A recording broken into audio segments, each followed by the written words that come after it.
Début de relation amoureuse. Comment bien le gérer?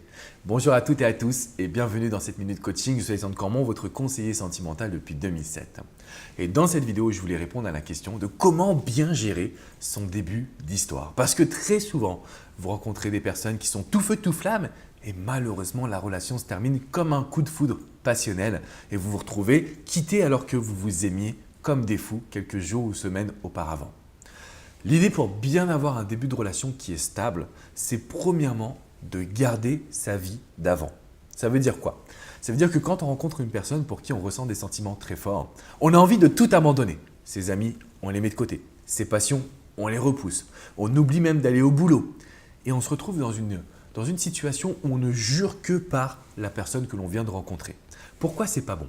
C'est pas bon parce que c'est un petit peu instable. On a besoin d'avoir un équilibre en tant qu'être humain. On a besoin de voir nos amis, notre famille, d'avoir notre boulot, d'avoir nos passions. Et la personne que l'on aime, elle est là, elle est intégrée à notre quotidien. Et petit à petit, on va être amené à la voir ou le voir beaucoup plus fréquemment.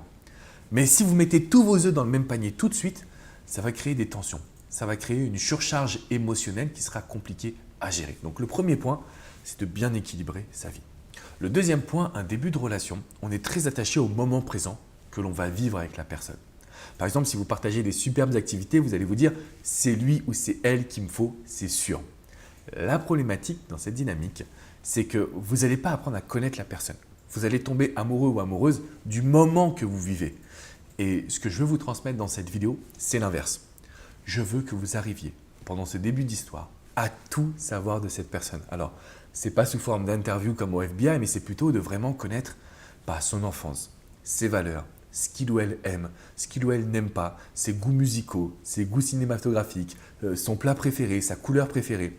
En fait, je veux vraiment que vous vous intéressiez à sa personne. Et vous pouvez poser des questions telles quel est le livre qui t'a le plus touché? Quel est le film qui t'a fait le plus rire? Vous voyez, des petites questions comme ça pour vraiment apprendre à connaître l'autre. La raison pour laquelle on arrive à avoir des débuts d'histoire qui durent, c'est quand on aime la personne et pas le moment présent. Alors, ça ne veut pas dire qu'il faut faire des activités qui sont chiantes, hein. Ça veut simplement dire que vous devez trouver la juste balance entre les deux. Donc, première étape, on équilibre sa vie. Deuxième étape, on a des bonnes communications. On se pose les bonnes questions. Et enfin, troisième point, pour bien réussir à vivre un bon début de relation amoureuse, il faut qu'on arrive à rentrer dans le monde de l'un et de l'autre. Ça veut dire quoi?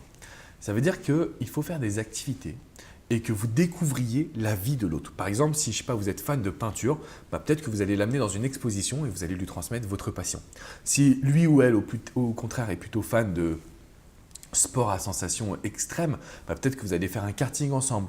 Peut-être que lui, il est fan de musique et puis il va vous amener à un concert dans une scène, mais pas quelque chose avec un artiste renommé en fait, mais juste une petite scène de quartier qui est super géniale et dans laquelle vous allez vous sentir à l'aise.